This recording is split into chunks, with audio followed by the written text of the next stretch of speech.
não era no Egito. O plano de Deus era outro. E Moisés ainda não sabia o que Deus tinha para ele. E eu quero dizer para você nesta noite,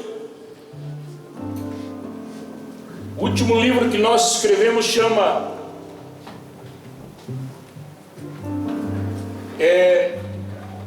Chamado e Aprovado por Deus. Vocacionado e aprovado por Deus. E amados irmãos, uma das coisas que aquece o meu coração é essa experiência de Moisés, quando ele trabalhava, quando ele pastoreava ovelhas. E nós não vamos detalhar o motivo, mas a ovelha, ela ensinou muito Moisés, porque é o animal que mais se parece com o ser humano. No seu habitat, na sua vivência, no seu instinto de grupo, na sua rebeldia, na sua liderança, ela tem todas as características do ser humano. E Moisés precisava aprender com as ovelhas, para depois pastorear o rebanho do Deus de Israel. Mas é interessante, irmãos, que quando Deus realiza uma convocação divina, essa convocação divina, ela tem pelo menos 3 características inconfundíveis. A primeira delas, a Bíblia diz que Moisés pastoreava, era um dia comum como os outros. Talvez você esteja vivendo um dia comum como os outros, mas Deus deseja um encontro contigo.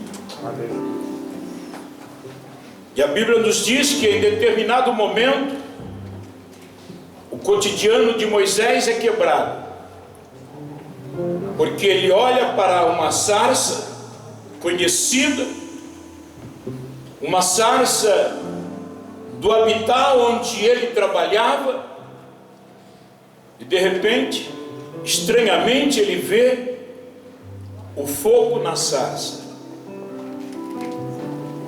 No entanto, quando Moisés olha, o que chama atenção é que aquele fogo não era pequeno. A palavra no original hebraico, ela significa o seguinte, que naquela sarça apareceu o próprio Deus presente na sarça. Era o anjo do Senhor presente na sarça. Eu quero dizer para você que quando Deus Ele quer tratar comigo e contigo, Deus, Ele tem algo inconfundível para a nossa vida. Aleluia. Era uma marca daquele encontro. Era o fogo na sarça. E o teu encontro com Deus, ele precisa também carregar uma marca. E essa marca, ela será inconfundível na tua vida. Porque surgirão momentos que você vai questionar a tua chamada, vai questionar o teu ministério, vai questionar os desafios, e Deus vai dizer para ti: a minha chamada é inconfundível. E quantas vezes eu questionei Deus?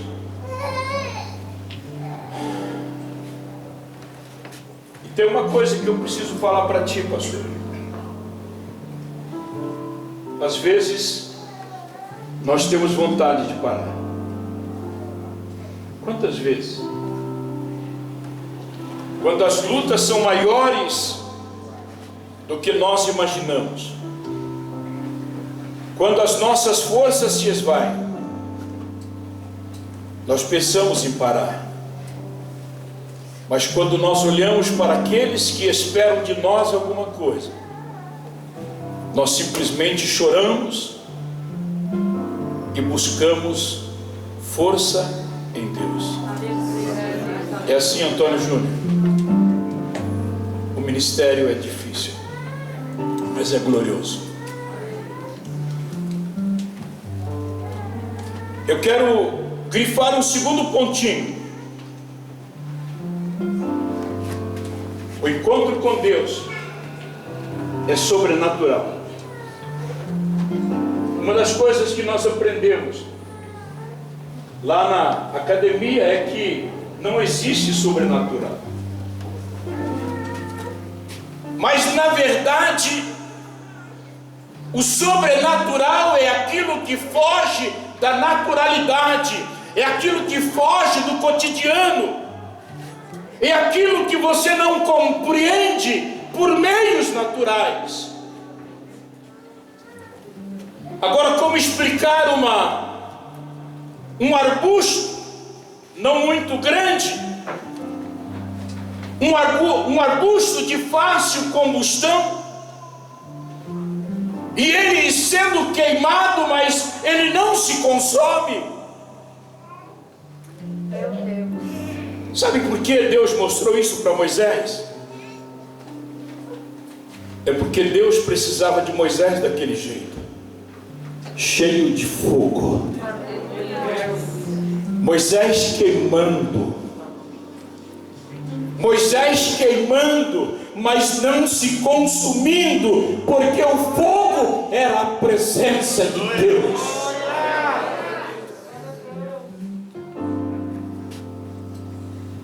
Às vezes a dor chega e eu digo: Deus, aumenta um pouco a minha fé.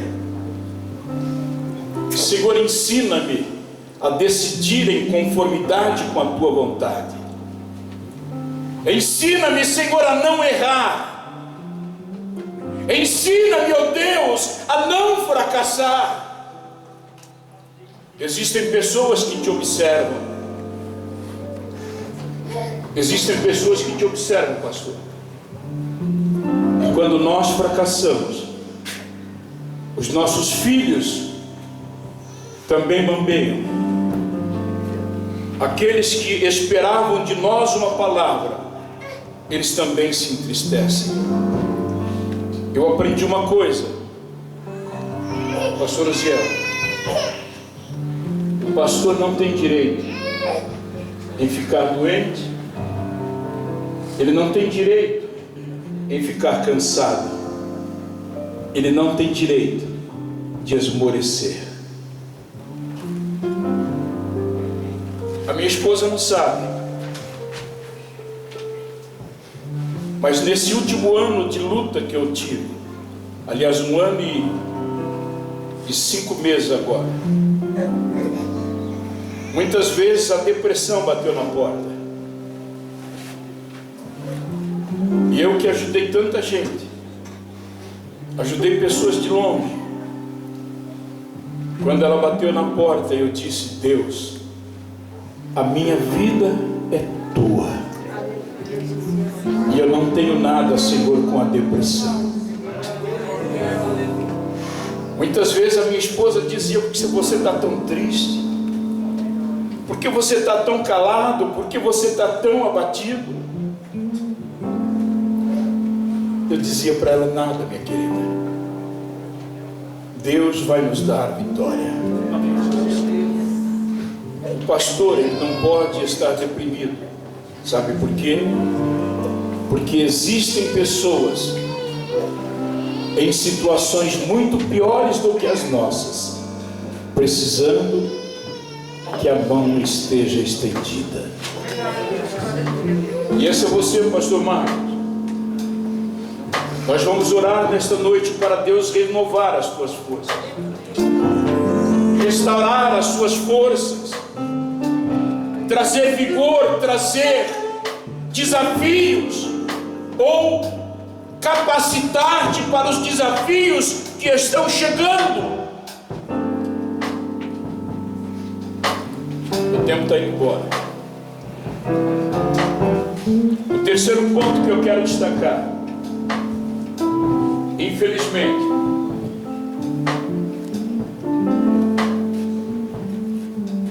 é condicional. Escuta, eu não posso exercer o ministério de qualquer maneira ou da maneira como eu quero. Não. Eu tenho que exercer ministério nos moldes de Deus. O modelo de ministério é divino. O molde de Deus é perfeito. O nosso Deus é imutável. E Ele é imutável porque é perfeito. E é isso que eu quero deixar contigo nesta noite, pastor, igreja. Não é de qualquer maneira que nós nos apresentamos a Deus. Não.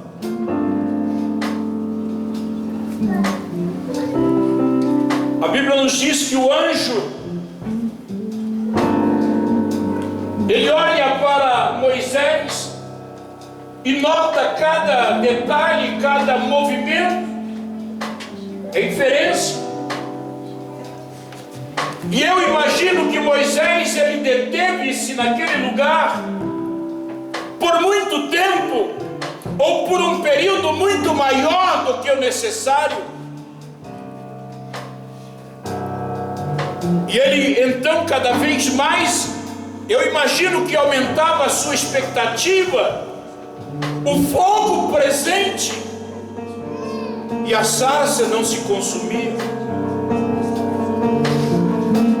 Chega um momento na vida de Moisés que agora não dava mais, ele tinha que voltar-se. E Deus diz para ele: Moisés, não chegues para cá, tira a sandália dos teus pés, porque o lugar que tu estás é terra santa. Sabe o que eu aprendi, pastor, com isso? Duas coisinhas. Primeiro, Moisés, até hoje você foi para onde queria, você fez o que queria, você era dono de você mesmo. Sabe por quê? Porque Moisés chega ali com a sandália nos pés. Ou seja, ele estava identificado como um homem livre. Quando dois viajantes cruzavam-se na estrada, um olhava para o pé do outro, e quando observava-se o pé, ele sabia se o homem era livre ou escravo. Por quê? Como assim? O escravo andava descalço, o livre andava de sandália nos pés. E naquele momento Moisés estava cuidando dos seus negócios, trabalhando, mas era homem livre. E Deus estava dizendo para ele: até hoje você foi aonde você quis, você fez o que você quis, você trabalhou como você quis, mas agora não, agora você vai fazer o que eu quero, o que eu preciso. Tira a sandália dos teus pés, porque agora você é servo meu.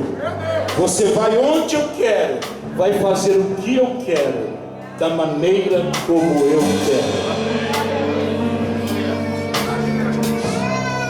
Glória a Deus. Tira a sandália dos pés. Deus é contigo. Meu Deus.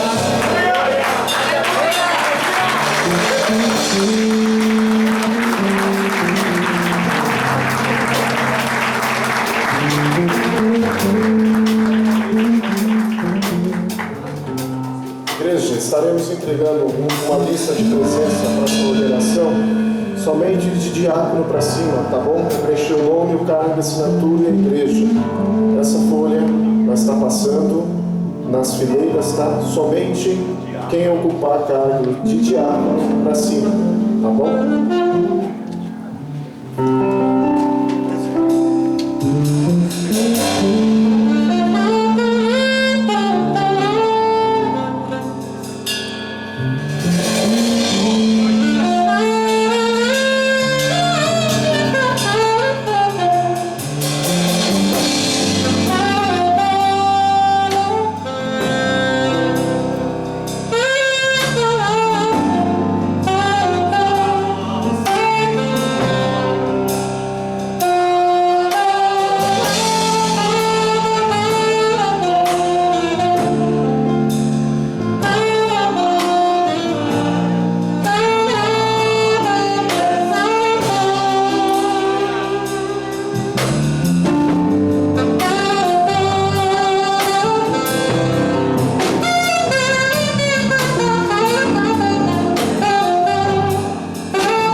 Nós perdemos muitas pessoas esse ano. Perdemos amigos, irmãos, companheiros de ministério. E eu quero dedicar esse louvor a duas pessoas muito especiais desta comunidade que o Senhor levou. Nosso ancião,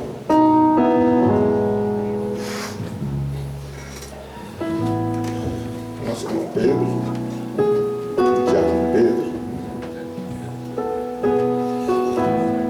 que nos ajudou muito nessa igreja. E o nosso sempre Berel, né? O Paulo, que também ajudou a fundar a comunidade. Quando nós ainda éramos 4, 5 pessoas.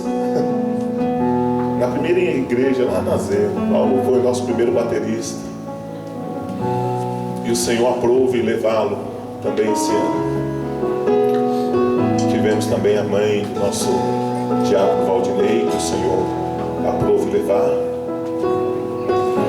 E esse ano fui muito em cemitério com isso. Fizemos muito pós-luto. Fizemos a obra de um obreiro mesmo, cuidar dos enlutados.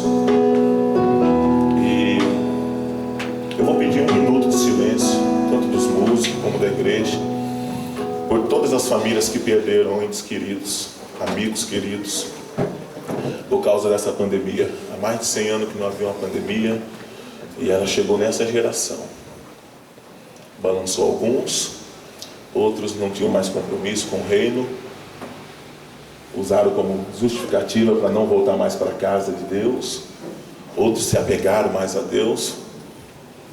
Mas eu fiz questão de parar esse culto neste momento para trazer à memória dos nossos irmãos e irmãs que partiram no Senhor. Estaremos em 1 minuto de silêncio, em reverência, e depois nós vamos cantar esse louvor da Voz da Verdade, além do Rio Azul. Lá não haverá mais choro, tristeza, angústia ou dor. 1 minuto de silêncio.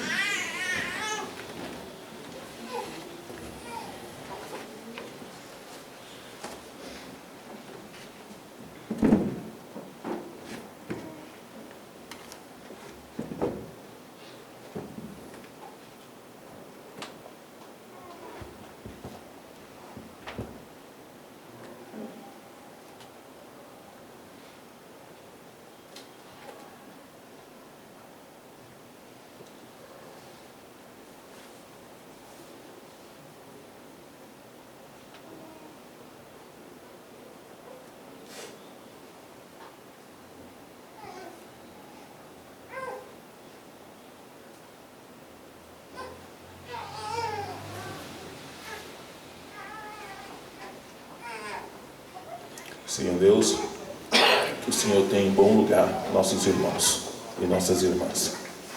Amém. Vamos louvar o Senhor. Permaneça um pouco em pé.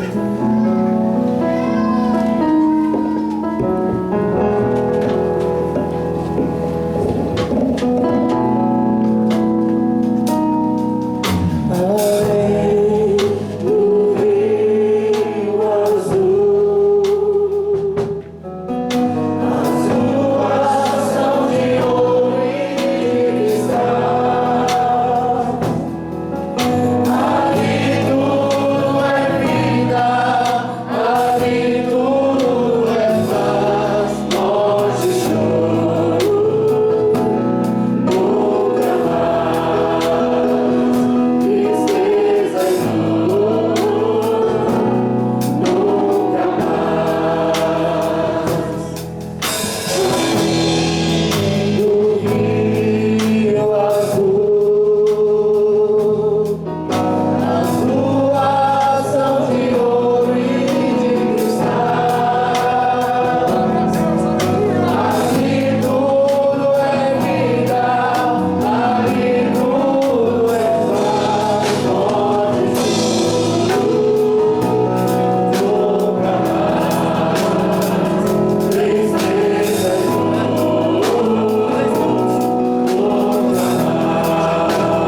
nome do Senhor Jesus Cristo, quero saudar os amados irmãos com a paz do Senhor Jesus. Deus abençoe também os nossos pastores aqui que estão na retaguarda, os que estão lá, como o pastor Gilmar, outros pastores também na nave da igreja. Eu quero agradecer a Deus pela vida do nosso pastor Marcos Martins, a sua família, pastora Lisete, culto de ação de graça pela vida do nosso pastor, pelo teu ministério, no qual eu me alegro muito. O grande ocupado de eu vir para uma comunidade viva é o pastor William. O pastor William fez tanta propaganda sua, pastor. Ele falou, o negócio aqui é bom, vou para lá, né? E aí, graças a Deus, né? Foi muito mais ainda do que o pastor William falou, né? Pastor Marcos, um companheiro de ministério, um homem que dá total liberdade, nós trabalhamos, ganhamos alma, pregamos o evangelho. Só não trabalha com o pastor Marcos quem não quer. Pastor Marcos nos dá toda a liberdade, né, pastor Wellington, de estarmos louvando, vivenciando uma vida com Cristo madura. Então eu louvo a Deus pela vida da sua família, pastora Lisete, teus filhos. Eu louvo a Deus também pela comunidade viva do Serraria, no qual também me orgulho muito de estar participando com o pastor Wellington, pastor William, pastor Manuel, que esteve conosco aí até uns dias, e todos os demais irmãos aí também, do Jardim Ruz, pastor Rafael, que tem nos ajudado, que tem também compartilhado as bênçãos conosco, juntamente com a tua família, e os pastores também, né, da comunidade viva do Campanário, nosso pastor Rogério do Calux, do qual fiz parte também com ele lá no outro ministério. Eu quero agradecer a Deus, pastor Marcos, que Deus continue te abençoando, multiplicando teus anos de vida, continue sendo instrumento na minha vida, na minha família, para me abençoar, assim como todos os pastores da comunidade viva, que o Senhor continue abençoando os irmãos também de outros ministérios da questão, assim como o nosso pastor que ministrou a palavra de Deus, que Deus continue abençoando. Foi um ano difícil, um ano de luto, mas eu creio que agora, aí nesses últimos meses, Deus tem uma vitória na sua vida, na sua casa. Eu creio que também em 2021, Deus tem algo assim tremendo, extraordinário para fazer na minha e na sua vida, e também para fazer na vida de outras pessoas através de nossas vidas. Deus continue abençoando o pastor Marcos, que Deus continue multiplicando, que nunca falte o óleo sobre a tua cabeça e que seja sempre alvo a tuas vestes, pastor Marcos. É que eu louvo a Deus e agradeço esta oportunidade em nome do Senhor Jesus. Amém. Amém. Pronto, agora já se avança. Pastor Jorge, vem aqui. Vem aqui na frente. Aqui na frente. Juraci, vem aqui na frente. Paloma, vem aqui na frente. Borges, vem aqui na frente. Cadê o Borges? Vamos, Borges. Vem aqui na frente, Borges. Amém. Wagner, cadê o Wagner? Wagner Cavalcante, cadê? Vem cá, meu lindo. Vem cá. Tá faltando alguém aqui, pastor? Tá faltando? Ah, sim. Amém. Irmãos, esses são irmãos das nossas comunidades vivas, né? Pastor Borges é da Igreja Batista de Jabaquara. Amém, pastor? Dá um tchauzinho pro povo aí. Amém. Ele é muito amigo nosso, junto com o pastor Paulo Saraiva, né? Da Igreja Batista, o pastor Jorge, da nossa congregação, Serraria, nossa irmã Paloma, ela tem um projeto social muito grande, estou querendo levar lá para a Vila Brasilina, já tem gente interessada lá em São Paulo, e o Juraci também, amém? E o Wagner também, ex-aluno meu do seminário, mas também muito amigo, né, nosso aqui. Fecha os olhos, vamos orar por eles estão aí, concorrendo à vereança dessa cidade. Nossa igreja não apoia candidato nenhum, o estatuto não permite que nós possamos apoiar nenhum candidato, mas a gente pode orar, né, para que eles possam ter sucesso nesse projeto que cada um põe no coração, amém? Você pode, depois, não tem um candidato, tem 5 só na comunidade viva aqui, amém? É só você procurar aí, tá bom? Deus abençoe. Senhor Deus, eu quero orar pela vida do Wagner, do Borges, quero orar pela vida do pastor Jorge, Senhor, da Paloma, também do evangelista Juraci, Senhor. Todos eles estão concorrendo à vereança dessa cidade, Senhor. Meu Pai, que o Senhor possa dar força, possa, Senhor amado, agregar pessoas para eles, Senhor amado, para que eles possam, Senhor amado, fazer, Senhor, extraordinário nessa campanha. Que o Senhor possa juntar pessoas que comprem, Senhor, Senhor amado, a ideia, o projeto, Senhor, que o ideal deles, Senhor amado, seja extraordinário. Meu Pai, não me importa, Senhor amado, de que forma o Senhor vai mandar pessoas para auxiliar, mas ajude, Senhor, em o nome do Senhor Jesus. Dá as palmas novas, Senhor Jesus. Pastor Paulo Saraiva.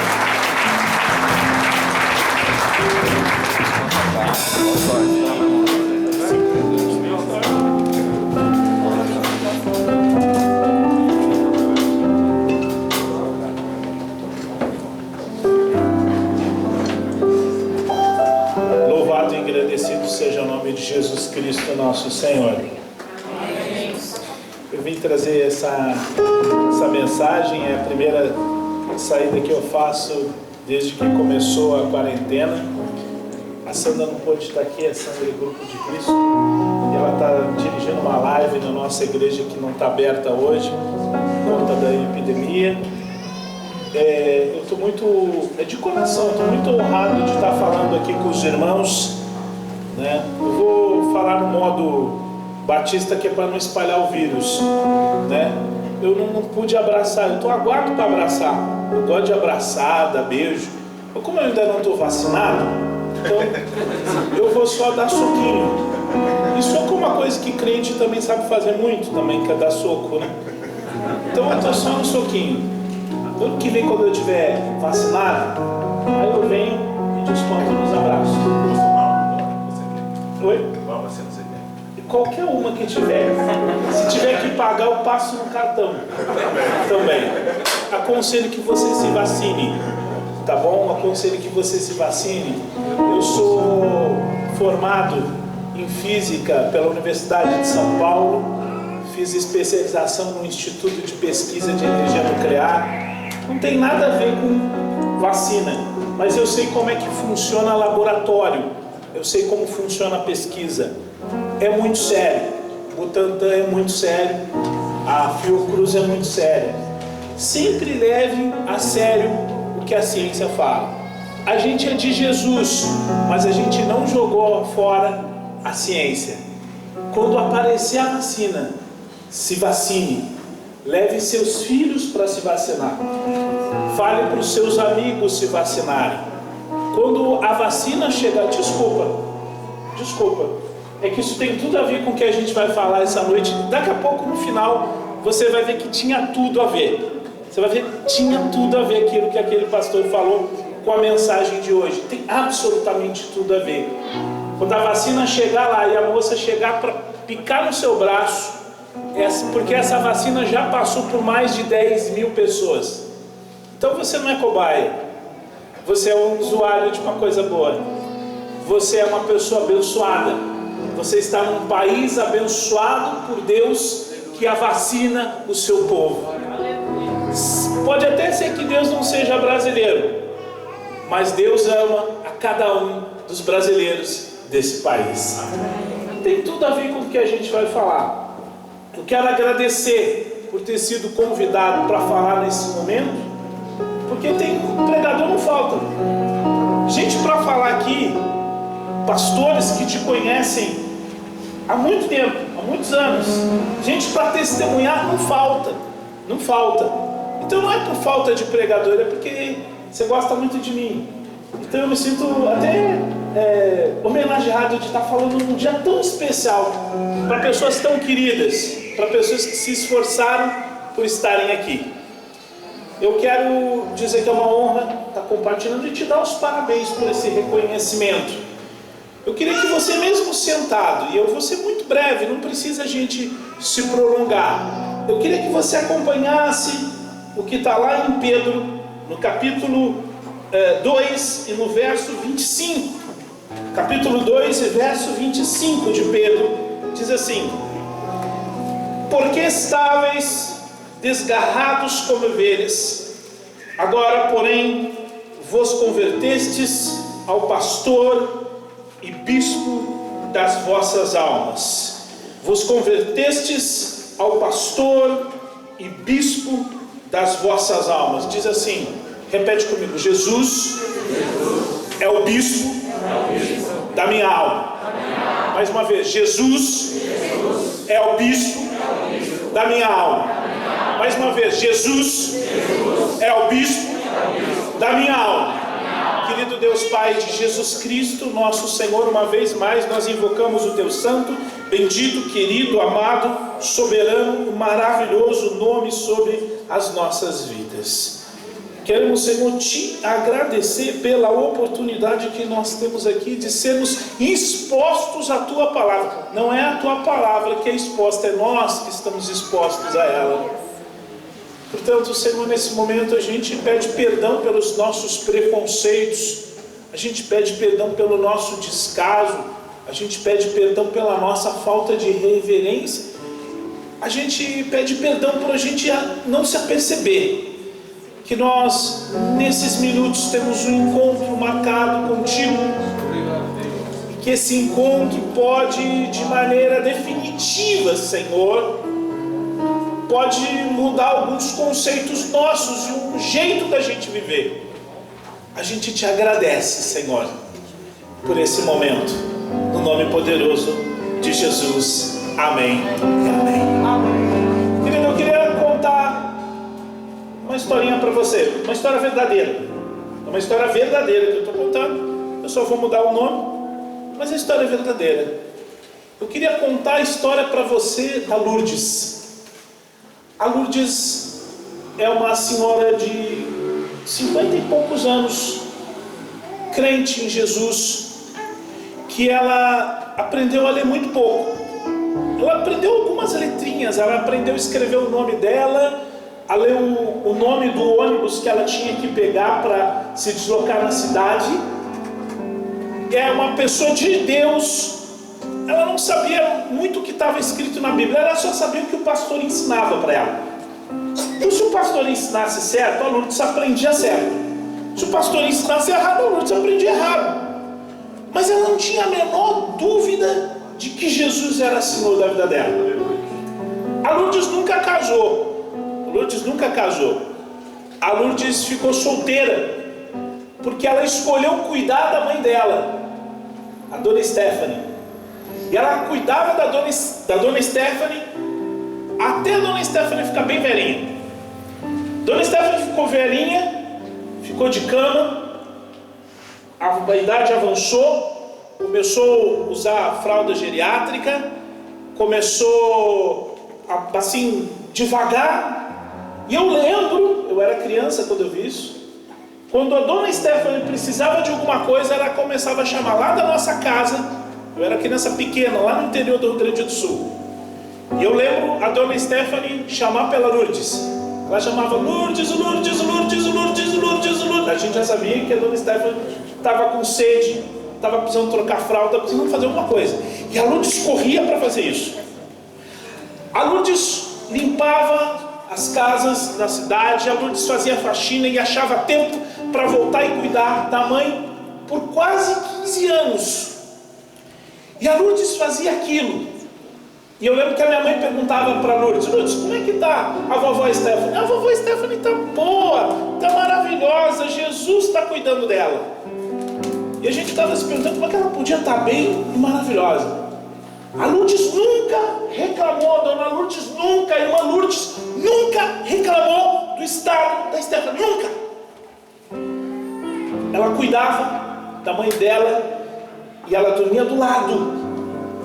Eu lembro disso, porque às vezes a Lourdes precisava sair de casa e dizer: Paulinho, que eu me chamava Paulinho naquela época. Eu nem sempre tive esse tamanho também, né? Pode cuidar da Stephanie um pouquinho, da vovó Stephanie, que eu vou na feira. Eu ficava cuidando da vovó Stephanie. Essa é a história da Lourdes. Mas eu queria contar uma outra história bem rapidinha para você. Da Paula.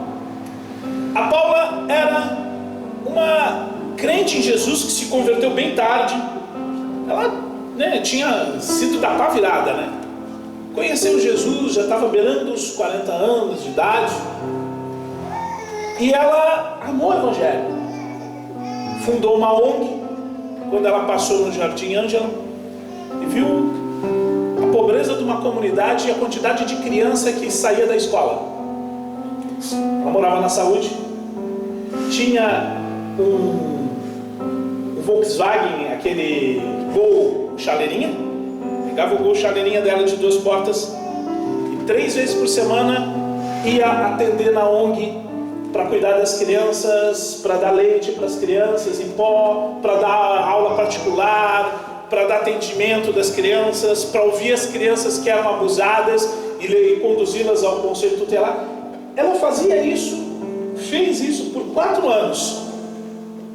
De classe média, menina branca, bonita, com todas as facilidades, mas não se cansava e não reclamava de ter pouco dinheiro, de ter pouco recurso e de ninguém ajudar. Embora ela fosse nas igrejas de classe média e as pessoas também não, todo mundo achava muito bonito. Ela falava, nossa, que bonito seu trabalho, Paulinho, Deus te abençoe. Mas ela nunca reclamou do trabalho dela. Eu podia falar da Carla. A Carla tinha 5 filhos. Ela não teve muita orientação na vida, então ela teve 3 companheiros, os 3 foram embora. Mas a Carla podia falar qualquer coisa dela. Mas ou mulher comprometida com os filhos, ou mulher que dava carinho para os meninos, dava um chinelo de vez em quando, mas sempre dava carinho. Morava numa casinha que ficava num barranco, o barranco quase dentro do córrego.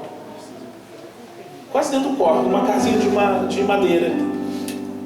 Até que um dia os irmãos da igreja que ela ia se comoveram com aquela situação, fizeram um mutirão, levantaram uma casa de alvenaria no ponto mais alto, longe do barranco. E fizeram isso porque viu a luta daquela mulher. Aquela mulher cuidava daqueles filhos de um jeito, sempre estavam limpinhos. Você olhava para as crianças tudo cheirosinhas, assim, cheiro de sabão de coco, né? Eles eram pobres, mas eram limpinhos, né? Sempre limpinhos, sempre bem cuidados. E os irmãos davam umas roupinhas e ela colocava as roupinhas nas crianças. Para finalizar, a última história, a história do João. O João era meio rebelde, um menino assim, rebelde, difícil, não queria vir para a igreja, não queria, né? Dava trabalho para a mãe, tinha fugido de casa, mãe crente. E eu estou falando de gente crente, poderia não estar falando, mas a maioria são histórias parecidas com o que você já viu na sua igreja. Um dia a mãe do João teve um aneurisma, teve um AVC, ficou sem fala, caiu dentro de casa, foi internada e foi parar. Ficou internada, a igreja orou 1 mês, orou 2 meses, 3 meses, ela continuou internada. O João, com toda a rebeldia dele, não deixou a mãe sozinha dormir 2 noites seguidas. Ele trabalhava o dia inteiro e à noite ele ia para ficar com ela no quarto. Você entrava, não existia ainda a epidemia, você entrava e ele já estava com vidro de álcool para você limpar e deixar sua mão sem vírus e bactéria para você entrar no quarto. Irmãos, o que essa palavra tem a ver com essas histórias? Tem a ver com o nosso irmão, tem a ver comigo, tem a ver com você, tem a ver com vocês, pastores. O que essa palavra tem a ver? Tudo. O que essa palavra tem a ver com vacina? O que isso tem a ver com fé, com igreja, com Jesus? Absolutamente tudo. Eu vim aqui para falar do que é ser um bispo. A gente poderia citar aqui os textos de Paulo que dizem que o bispo é irrepreensível, esposo de uma só mulher. A gente poderia citar todas as qualificações que a gente espera de um bispo. Poderia.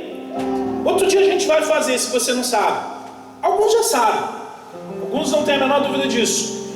Mas antes da gente pensar nas qualificações e nos atributos que a gente espera de um bispo, a gente deveria pensar e se perguntar o que esse pessoal chamava de bispo. O que levava, da onde a igreja do 1º século tirou essa palavra? Por que estão chamando eles de bispo?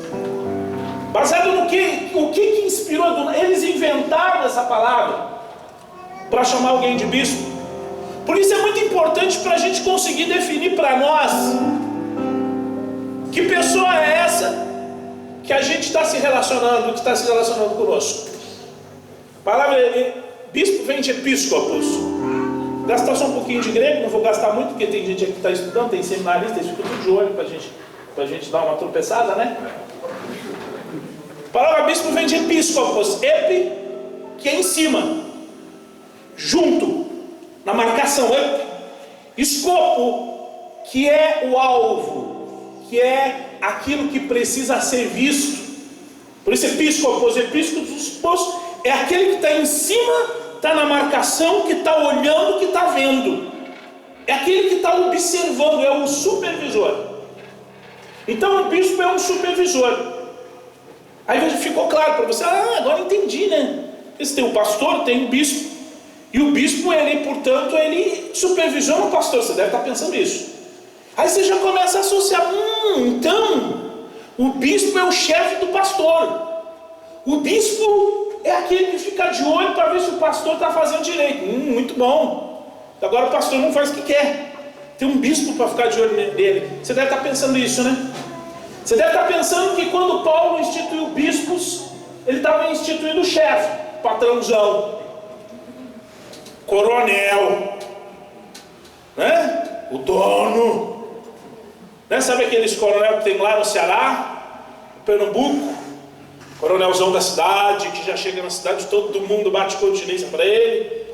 Aqueles estanceiros lá no Rio Grande do Sul, dono da cidade, dono de quilômetros de terra. Aí ele chega na cidade, desce da caminhonete dele, e todo mundo vem, beija na mão dele. Se é lá na Bahia chama de painho, o painho já chegou, né? A gente já começa a imaginar que o bispo é esse sujeito, é o chefe.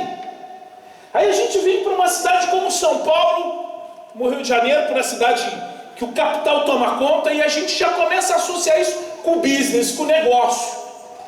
A gente começa a imaginar que o bispo é o chefe de uma grande franquia.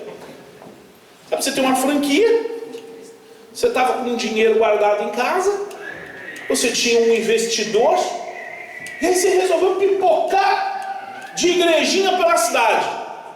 Aí você coloca um pastor em cada um, tudo gente fiel que anda na linha com você, e aí você vira o supervisor, você é o bispo, você é o chefe da franquia.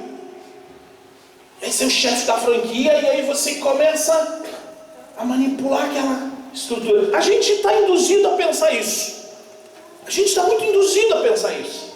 Contudo, quando a gente vai para o texto sagrado, o texto sagrado nos mostra que o episcopos não é chefe de franquia, não é coronel, não é chefe de gente, não é dono de religião, não é dono de denominação.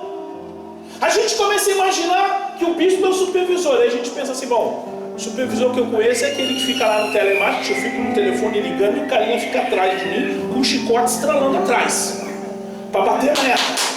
Vamos lá, Elva. Meta, e aí, quanto é que foi? Vendeu quanto, filha? Precisamos bater a meta, hein? Os 3 últimos final do mês, ó, tô indo embora. Tá ruim de arrumar emprego, hein, garota? A gente começa a associar o bispo como chefão, o poderoso chefão. Quando a gente vai para o texto, se a gente já conhece Jesus um pouco, não precisa nem conhecer muito, tá? Mas a gente conhecer um pouquinho Jesus, pode ser bem pouquinho Jesus, não é muito. Se a gente conhecer o Jesus da televisão, o Jesus da novela da Record, que está bem longe de ser o Jesus da Bíblia, mas até ali, se você conhecer aquele ali, o Jesus do Mel Gibson, você já começa a desconfiar que esse negócio está errado, porque você não consegue ver Jesus chefão, você não consegue ver Jesus patrãozão. Meu Deus, você já tinha percebido isso? Você já tinha percebido que Jesus não parece o dono? Embora ele seja dono, embora ele seja herdeiro, embora ele seja proprietário, ele é manso e humilde. Ele se parece com o cordeiro. Embora ele seja pastor, ele se parece com o cordeiro. E ele é o cordeiro de Deus. Quando a gente conhece Jesus, a gente já vê que não tem lugar para chefia. que nesse negócio aqui ninguém é patrão, irmão. É todo mundo servo.